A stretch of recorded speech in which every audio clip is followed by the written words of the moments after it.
दो यानी भी, ऑल्सो, भी और ऑल्सो दो। हम जब हिंदी में बोलते हैं मैं भी आऊँगा, तुम भी आओगे, तुम भी जाना, मैंने भी खाया है, मैंने भी देखा है, तो जो हम भी का इस्तेमाल करते हैं हिंदी में, तो कोरियन लैंग्वेज में उसी जगह पर जो मैं भी, तो मैंने पहले अपना नाम रखा मैं, फिर लिखा भी, मैं भी जाता हूँ, मैं भी जाता हूँ। ओके, तो मैं भी जाता हूँ मैंने पहले नाम, अपना नाउन आया, नाउन। सेंटेंस किस प्रकार के होते हैं, जैसे हमारी हिंदी में आपको मैंने पहले समझाया है कि जिस तरह से हिंदी में होते वैसे ही होते। मैं यानी ना भी, तो भी को हम कहते हैं दो, ना दो, जाता हूँ, खायो, ना दो खायो, मैं भी जाता हूँ, ना दो खायो, या फिर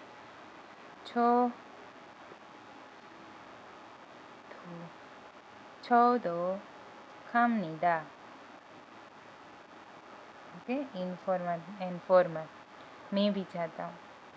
तुम भी, तुम यानी नो दो, तुम भी। राहुल भी, राहुल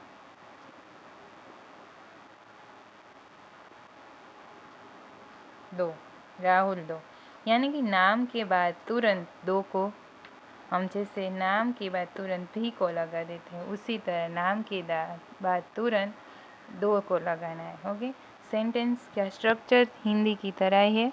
मैं भी जाता हूँ, ना दो खायो। ओके, तुम भी, नो दो, राहुल भी, राहुल दो। फिर आप कहना चाहते हैं टीचर भी, तो संगसेंगनिम दो, संगसेंगनिम दो। ओके, तो ये हो गया दो, यानी दो का में इस्तेमाल होता है भी के लिए। तो हम कहते हैं छोनन 식당에 가요, छोनन 식당에 खायो, मैं रेस्टोरेंट जाता हूँ। 너도 식당에 खायो, तुम भी रेस्टोरेंट जाते हो, मैं रेस्टोरेंट जाता हूँ, तुम भी रेस्टोरेंट जाते हो, तुम भी। ओके, फिर हम कह सकते हैं तुम्हें भी ये पसंद आएगा, तुम्हें भी ये पसंद आए। तुम यानी देखिए, तुम यानी नो, भी यानी दो, पसंद ये यानी ख,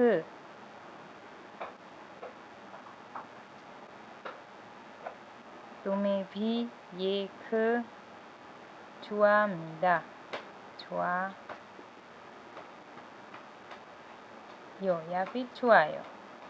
나도 크 좋아요, तो मुझे भी पसंद आएगा, 너도 크 좋아요, तुम आएगा। स्ट्रक्चर हिंदी की तरह आपको पहले नाउन, बाद में जैसे इंग्लिश में है पहले नाउन फिर MACR फिर एंडिंग्स, उस तरह से नहीं है। हम हिंदी में जिस तरह से करते हैं, पहले नाउन, तुम भी। हिंदी के वाक्य को आप लिख लीजिए, उसके बाद उसके मीनिंग को नीचे लिखते जाइए। स्ट्रक्चर हमेशा हिंदी की तरह ही रहता है कोरियन लैंग्वेज का। ओके, तो आपको इसमें कन्फ्यूज़न नहीं, पहले नाउन लिखिए या बाद में। मैंने आपको पहले के लेसन में फ्री वर्ड स्ट्रक्चर है, पहले नाउन आए, हिंदी में कहते हैं तुम आना, आना तुम, दोनों की मीनिंग सेम ही है, लेकिन हमने पहले आना को रखा फिर तुम को रखा। उसी तरह कोरियन लैंग्वेज में भी आगे पीछे सेंटेंस होते रहते। ओके, अब दो का आ गया, अब हम सीखते ग्वा एंड वा। तो अब हम सीखने वाले हैं ग्वा एंड वा। इट्स प्रोनाउंस लाइक ग्वा एंड वा, ग्वा वा। तो ग्वा और वा का मीनिंग होता है हिंदी में और एंड एन, और एंड एंड। तो सूचियों और नाम को जोड़ने के लिए ग्वा एंड वा का इस्तेमाल होता है, सूचियों और नाम को जोड़ने के लिए। यानी कि हम कहते हैं तुम और मैं, राहुल एंड रीना। फिर हम दो नाम को जोड़कर एक साथ जब बोलते हैं हिंदी में, रात और दिन, उसी तरह पर अमीर एंड गरीब। तो हम जो एंड बीच में रखते और बीच में रखते उसी जगह पर हमें ग्वा एंड वा का इस्तेमाल करना है। बट याद रखें दोनों नाम एक दूसरे से जोड़कर बोलने के वक्त ही ग्वा एंड वा का इस्तेमाल होता है। बाकी और एन की जगह पर खरी गो का इस्तेमाल होता है। ये अब इसके बाद के टॉपिक में हम देखेंगे। तो ग्वा कब इस्तेमाल करना है, वा कब इस्तेमाल करना है। सागवा यानी एप्पल, वा फानाना, सागवा वा फानाना, सागवा वा फानाना। तो सागवा में, ग्वा में आप नीचे देख सकते हैं यहाँ कोई लेटर नहीं आ रहा, कोई पाछिम नहीं आ रहा, तो यहाँ लगेगा वा, वा। इन फाप यानी राइस, तो यहाँ नीचे प आ रहा है तो हम लगाएंगे ग्वा। ओके, सागवा वा फानाना, एप्पल और बनाना। तो ये इसका इस्तेमाल किसके लिए हो रहा है, और के लिए, एंड के लिए, एप्पल और बनाना। भाप ग्वा किमची, राइस और किमची। हम आप देख सकते हैं हमने दोनों को जोड़कर बोल रही हूँ। राइस और खाने में क्या है तो हम कहेंगे राइस और किमची, दोनों को राइस और किमची। तो ये और को कहेंगे ग्वा। यहाँ पर पाछिम में फ आ रहा है इसलिए ग्वा, और कुछ ना आ रहा हो तो वा। तो आपको इतना याद रखना है, नीचे लेटर नहीं आ रहा है, पाछिम नहीं आ रहा है तो वा, और आ रहा है तो ग्वा। ओके, तो वा एंड ग्वा, वा एंड ग्वा। सूचियों और नामों को जोड़ने के लिए वा एंड ग्वा का इस्तेमाल होता है, और इसका मीनिंग है और एंड एन। सागवा वा फानाना, फापवा किमची। ओके, यहाँ पर आप देख सकते हैं खरीगो।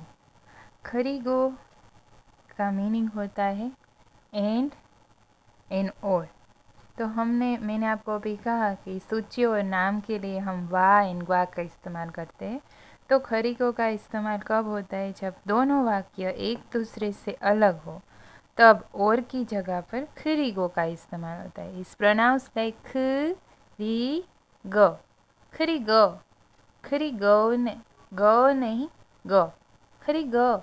ओके, तो खरीगो यानी कि एंड और, दोनों वाक्य एक दूसरे से अलग है। मैं रात को टीवी देखता हूँ और वो रात को स्टडी करती है, तो ये दोनों वाक्य सेंटेंस एक दूसरे से अलग है। और क्वा एंड वा में क्या होता है, खाना और पीना, देखना और उठना, उठना और बैठना, फनाना एंड स्वागवा, उसी तरह से। ओके, और ये तो दोनों सेंटेंस एक दूसरे से अलग होने चाहिए, तब हम और की जगह पर, एन की जगह पर खरीगो का इस्तेमाल करते हैं। ओके, एन स्ट्रक्चर तो आपको पता ही है, हिंदी की तरह ही है। पहले छोनन 학생이에요, 저는 학생이에요. 그리고 너는 선생님이에요. 저는 학생이에요. 그리고 너는 선생님이에요. मैं स्टूडेंट हूँ और आप टीचर हैं। 저는 학생이에요. 그리고 너는 선생님이에요. 저는 학생이에요. 그리고 너는 선생님이에요. मैं स्टूडेंट हूँ और आप टीचर हैं। 저는 학생이에요. 그리고 너는 선생님이에요. अब आपको पता चल गया खरीगो का इस्तेमाल कब होता है, कि जब दोनों सेंटेंस एक दूसरे से अलग हो, उसे दर्शाने के लिए खरीगो का इस्तेमाल होता है। दो का इस्तेमाल भी के लिए होता है और ख्वा एंड वा का इस्तेमाल होता है और के लिए। तो आज हमने ग्रामर पॉइंट में ये 3 पार्टिकल को सीखा है। तो नेक्स्ट हम सीखेंगे खिरियोगो। ओके, तो मेरी चैनल को लाइक एंड सब्सक्राइब कीजिए और कोरियन लैंग्वेज इस तरह से सीखते रहिए।